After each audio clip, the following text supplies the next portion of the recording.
Okay, in this video, let's continue to talk about another important concept called power. So, power is, excuse me. Okay, power is how likely your hypothesis test is going to find an effect if one exists. That means there is an effect exists. Your alternative hypothesis is true. Remember, alternative hypothesis is your research question, your new idea, your effect. Your null hypothesis is always nothing is happening. Everything is as the old one, nothing is new. So if there is actually an effect, which means your alternative hypothesis is true, how likely would you able to correctly find out that effect? So how likely would you be able to correctly reject H now? So in another word, that is the chance of not making type 2 error. Remember, the type 2 error is in this little table here. When your H null is false, your HA is actually correct, but you do not reject H null. So whenever you are confused, please refer to this little table regarding what is type 1, type 2 error. That will be helpful. So this is 1 minus beta. Beta is the probability of making type 2 error. So of course, we would like to increase our power, right? We would like to increase our likelihood to find the effect if one exists.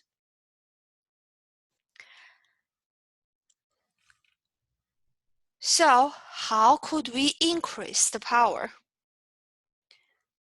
The first idea to increase the power is if we increase the sample size. So when we increase the sample size, remember our standard error is s divided by square root of m. So when our sample size is bigger, our standard error is smaller. This decreases the standard error. If our standard error is smaller, that means our test statistic is bigger because the test statistic is your statistic minus the null value divided by the null standard error, right?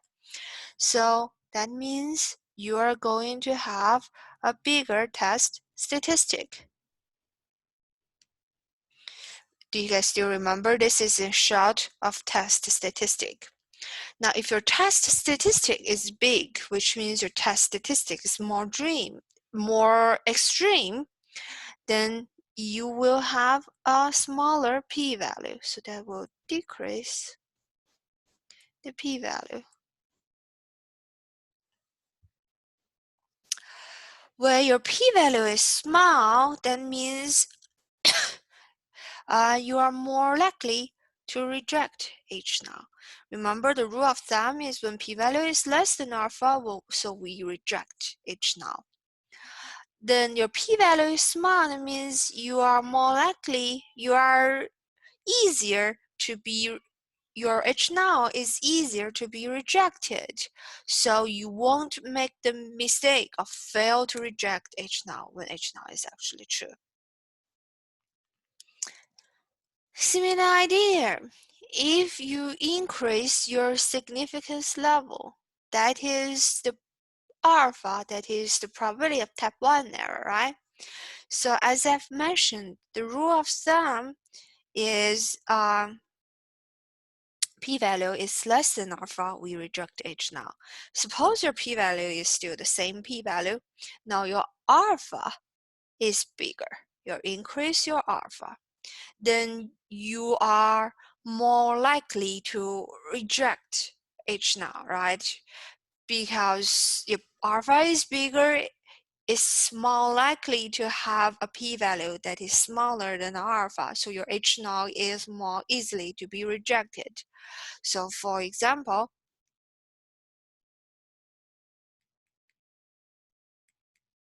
if you use 0.1 instead of 0.05, if you got a p-value of 0.068, you would reject H null when you use alpha equals 0.1, while you would fail to reject H null when you use alpha equals 0.05. So this is also another way of increasing your power. But this way has a problem, right? It also will increase your type 1 error as well. So generally, this is not a good idea. That's not what we would like to adopt to increase our power.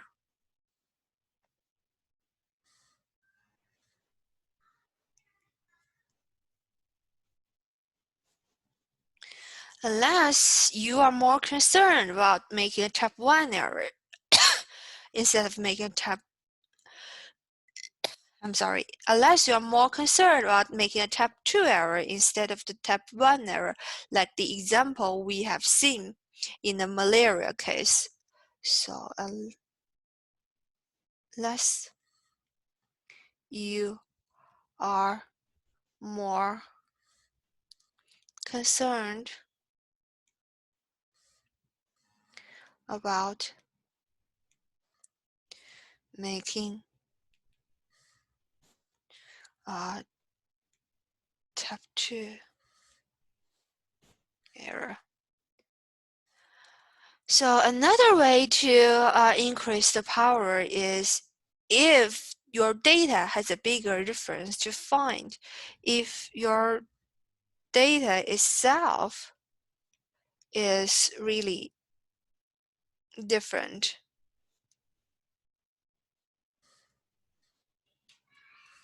from the now, that means it's easier to detect the fact, so you are more likely to be rejected.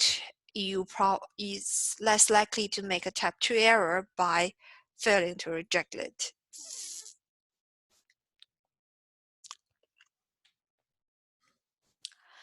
So this is about the power, which is the chance of not making a type 2 error.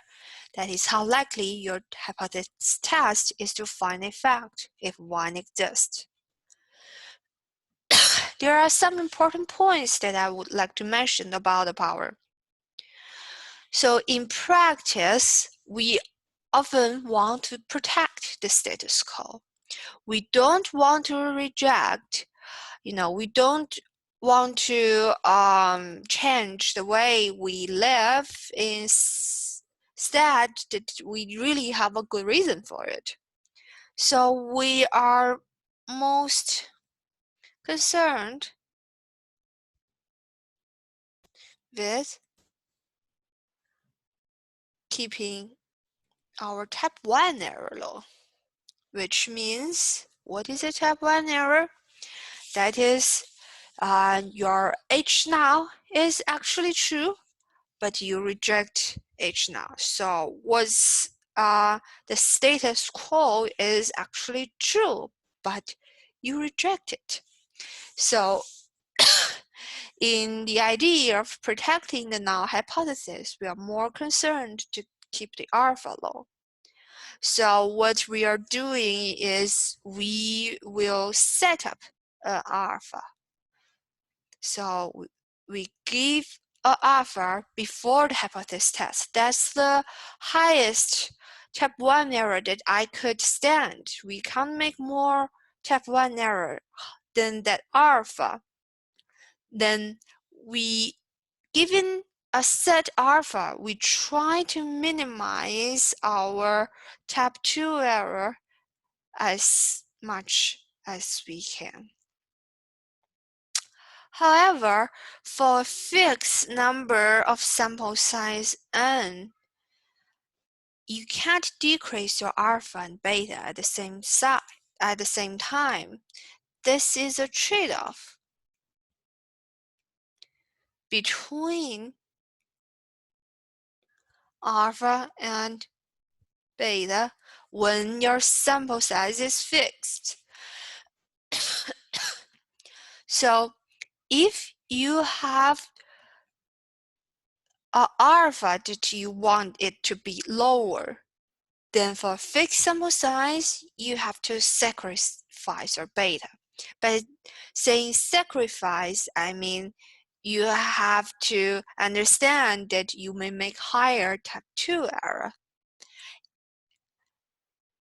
In another way, if you want to keep your type 2 error small, for fixed sample size, you can't decrease your type 1 error at the same time. You may need to sacrifice your alpha, which means it may be very likely that your type 1 error will increase. So the best way to increase the power while keeping the probability of errors low, we try to make both type 1 and type 2 errors small, is to increase the sample size n. So the best way is to increase sample size n. Another thing that I want to mention here is this power and alpha and beta. They are all properties of the procedure. That's the proportion of times the mistake would occur if procedure were repeated many times. So for example, if we have alpha equals 0.05, that means 5% of the hypothesis test that we do reject H null when it's true. That's the proportion of error. Well, that implies that 95% of the time the test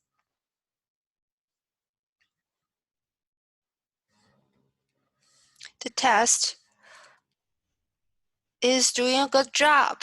It failed to reject H null when it's true.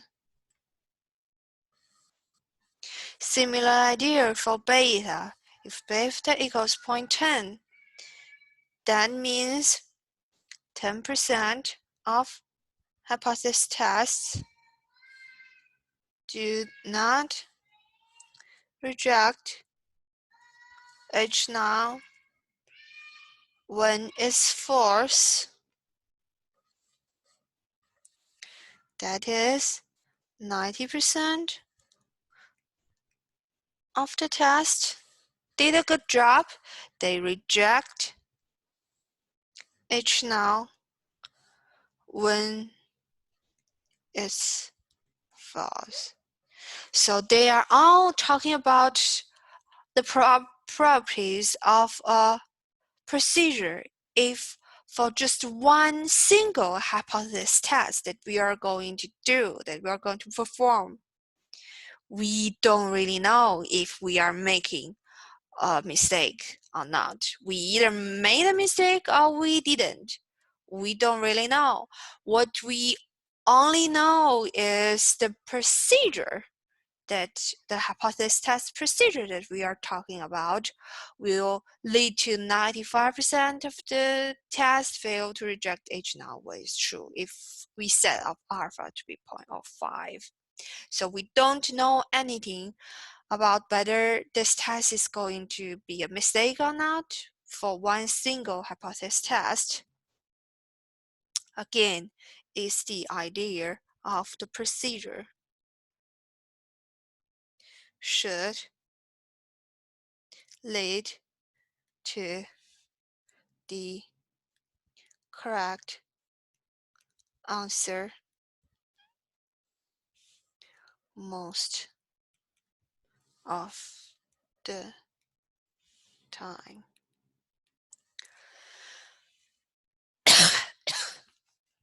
So the issues of the error and power should be considered when a study is being designed before the data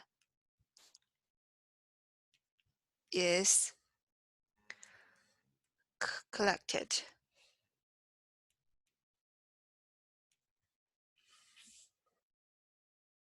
So we will set our type 1 error up front. So we limit type 1 error by setting the significance level the test will be conducted at. The commonly used alpha is set to be 0.05. We will use a smaller alpha. We mentioned that. We will use a smaller alpha, for example, 0.01, if we are more skeptical about HA. We mentioned that in our previous page of this note. We will use a bigger alpha, for example, alpha equals 0.1 if the research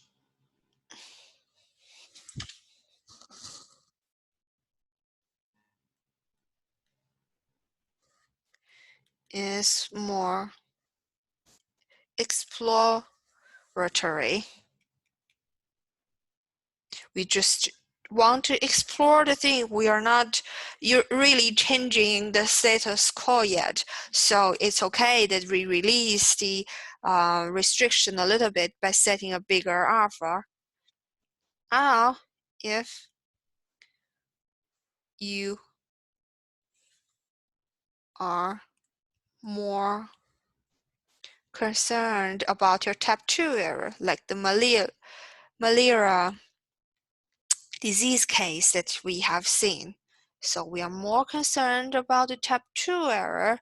We want to keep beta low, so we could release our restriction about alpha a little bit by making a bigger alpha. So the Euro way to do it is we limit type 1 error by setting a alpha value, the highest type 1 error you could tolerate. Then we will try to aim for an acceptable level of power. So the common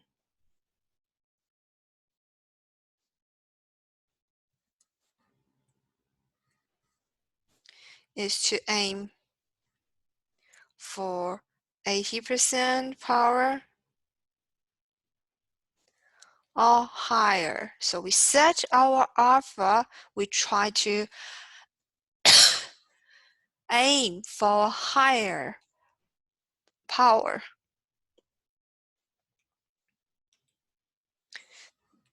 When your power is 80%, that implies your beta is less than 0.2.